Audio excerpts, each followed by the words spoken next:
Donc bonjour à toutes et à tous. Bienvenue en tout cas au Centre culturel Alban Mainville.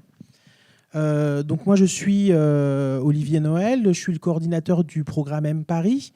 Donc on y reviendra en quelques mots, qui est un programme qui autour de la prévention, de l'accès aux soins, de la réduction des risques, de la médiation. À destination des quartiers QPV en politique de la ville, c'est-à-dire à destination à la fois des habitants, des familles, des jeunes.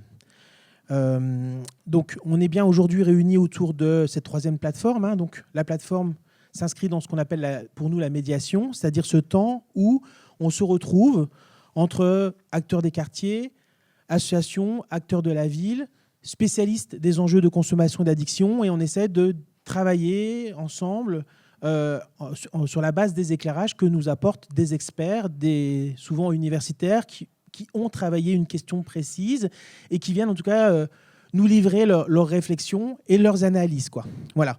Donc aujourd'hui, cette troisième plateforme, donc il y a une première plateforme le 17 mars avec Francis Saint-Dizier sur l'adolescence, une deuxième plateforme alors 17 février, le 10 mars avec Vincent Benzo et Marwan Mohamed sur finalement le mythe du trafic, qu'en est-il? Et puis Vincent Benzo qui nous a expliqué son travail avec les usagers revendeurs. Et on continue à tirer le fil de ces questions de trafic et d'occupation d'espaces publics et finalement du comment agir quand on est habitant, professionnel. Sur une troisième journée, vous voyez le titre est affiché en gros, usage et trafic, les lois, les possibilités d'intervention pour les acteurs des quartiers et de la ville, élus, professionnels, bénévoles et bien sûr habitants, puisque c'est eux qui vivent les quartiers au quotidien et leurs paroles, évidemment, ils doivent être associés, en tout cas, par leurs paroles, par leur capacité à agir dans ce travail. Donc, comment ça va se passer? Donc, moi, je vais être l'animateur de la journée, donc vous allez me voir un peu en fil rouge, un fil en discontinuité, puisque je ne suis pas le plus intéressant à écouter parler.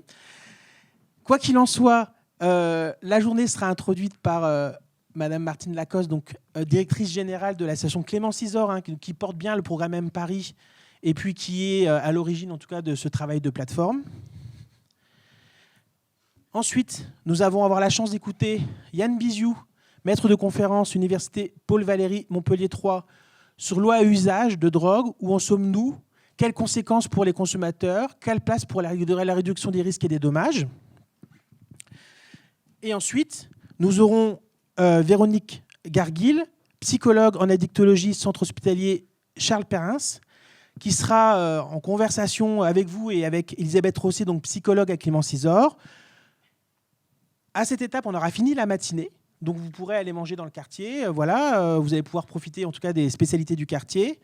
Et on se retrouve en tout début d'après-midi, vers 14h, pour la dernière conférence de la journée, habitants des quartiers populaires à l'épreuve des trafics de drogue, avec Claire Duport, chercheuse à transversité et membre du dispositif Trafic Acteurs Territoire TAT à Marseille. Elle expliquera en tout cas en quoi consiste ce dispositif et elle nous fera part en tout cas de son travail, de ses réflexions, des expériences qu'ils ont menées sur Marseille. Voilà.